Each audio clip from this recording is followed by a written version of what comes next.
Ребятушки, добрый день. Обзорчик. Административное здание. Шиномонтаж, мойка. Так, наверное, начнем сначала.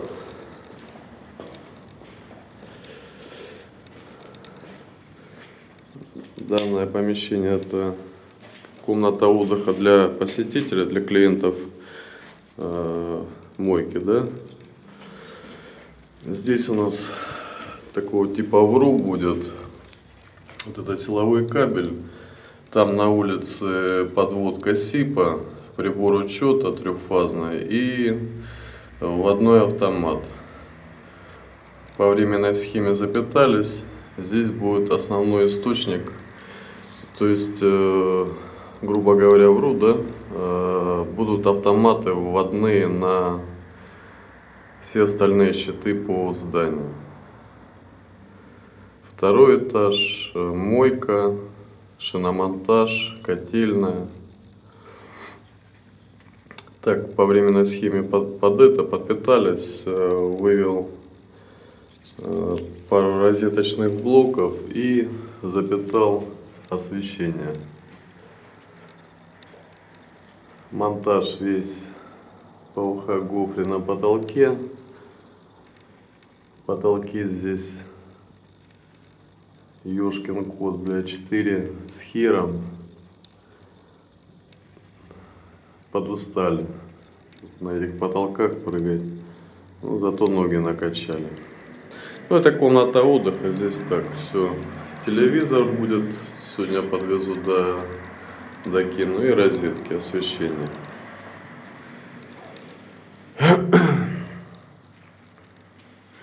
Слаботочники уже, ребята уже подпитались, то есть подвязались к нашей проводочке технично. Но они, ребята, хорошие, мы им разрешаем. То есть всю разводку они делают по нашим трассам. Вот этот зал большой, это мойка. Что здесь? 2 въезда. Ну, освещение здесь сделали проходное с фасадного входа, и вход такие второстепенные, там комнаты, раздевалки, санузлы. То есть управление двойное проходное здесь и на входе. Освещение будет как потолочное, так и настенное вывели. И настенные светильники.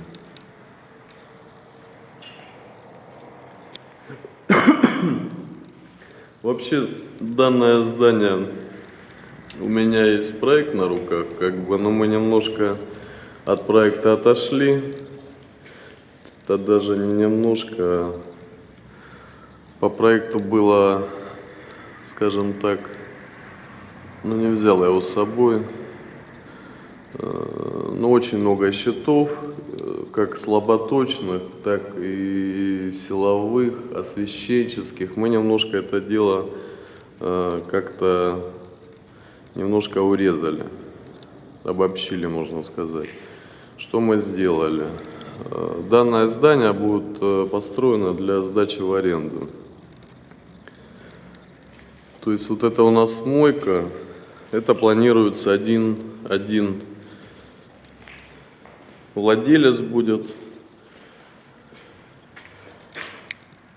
Эта комната здесь у нас, это, грубо говоря, насосная.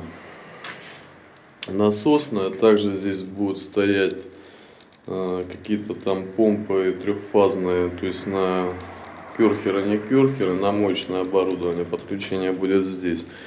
Что мы сделали? Вырезали нишу, здесь будет щит, сюда приходит силовое питание 5х10. И от этого, и также здесь будет стоять прибор учета, конкретно, который питает у нас мощное вот это все оборудование и помещение. Это у нас один один владелец. Здесь также будет все, что связано с вентиляцией, уже ее начали делать. Приточно-вытяжная, я так понял, с подогревом будет. Так, это у нас один владелец. Трассы, как я говорил, все на потолке силовые.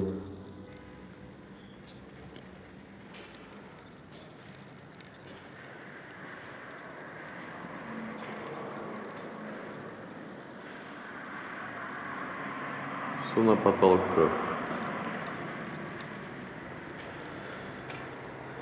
И второй владелец, это отдельное помещение, это помещение шиномонтаж.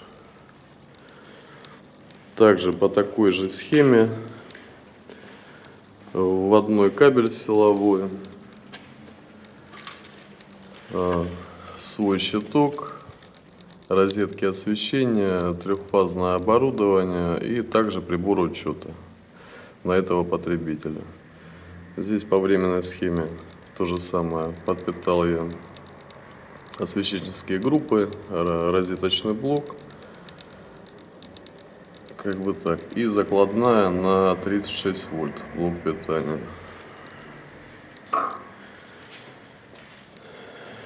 Что здесь интересного? Это у нас будет на этой и на этой стороне противоположная розетки 36 вольт, я так понимаю, под переноски. Будет два силовых подъемника трехфазных, гидравлические. Под них питание заложили по проекту на высоту 1,5 метра, но сделали запас на врезку в инсталляцию через пол. И серия розеток. Аналогично то же самое здесь. Подъемник, серия розеток. Освещение то же самое, проходное на два направления. Потолок и стены.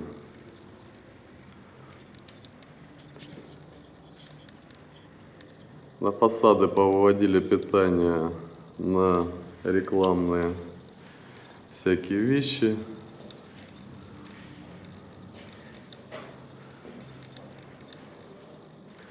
Какие здесь у нас новшества? Ну, распаечные коробки решили на потолок выносить, так как даже это уже не распаечная коробка, а распределительная, я бы так уже назвал.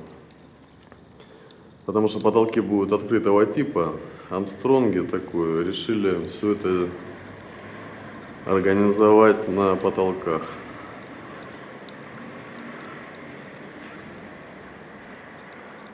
Коробки расключал с помощью клемм ВАГа, как освещение, так и розеточная группа.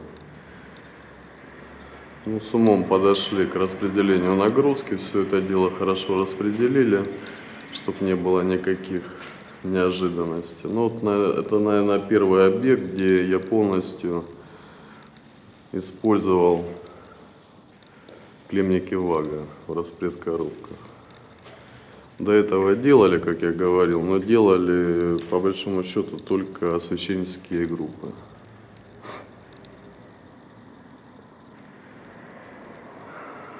Освещенческие группы. Так, это помещение шиномонтаж. Коридор, управление света. Здесь сигнализация, блок будет. Подкинули питание 220. Отдельный контур. Ну, это технические помещения. Здесь особо ничего нету. Санузел душевые. Санузлы душевые. Это помещение. Раздевалка будет.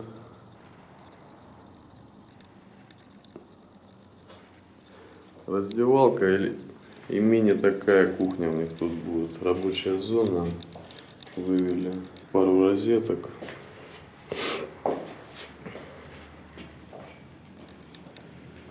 И также душевая, умывальник и розетка полотенцесушитель.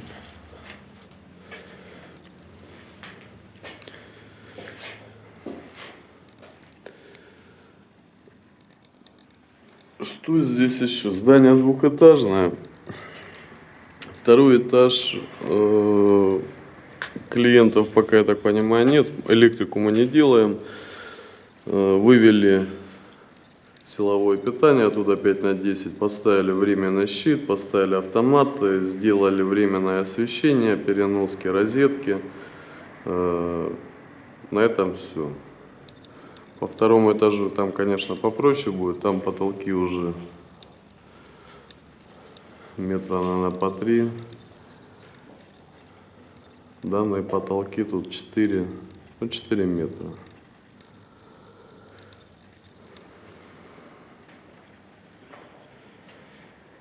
Котельная. Покажу еще котельную.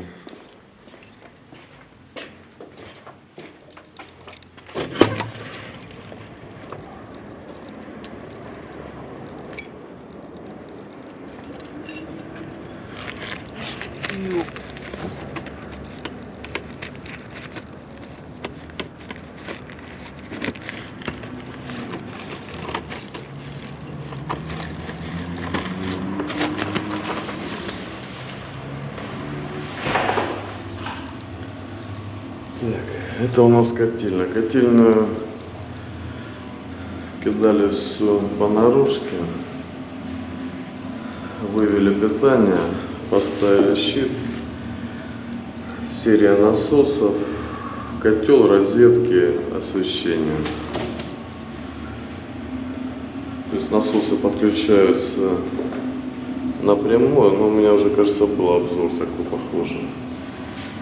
На насосы просто выходят хвосты напрямую, на котел розетки через стабилизатор. Освещение, розетка под газоанализатор для сдачи и светодиодное освещение. Первый раз я его вижу в темноте, по-моему, достаточно света. Это котельная.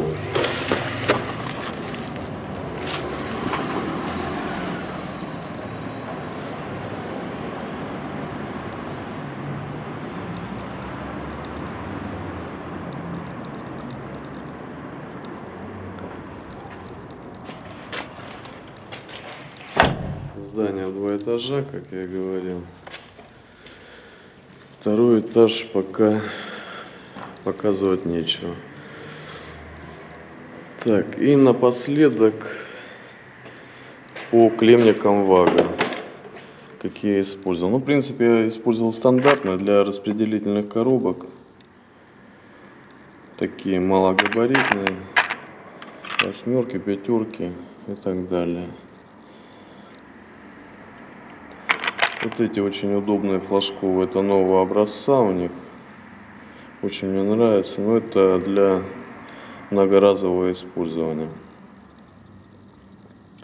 Также тройные, двойные на 5. Причем как бы в один клемник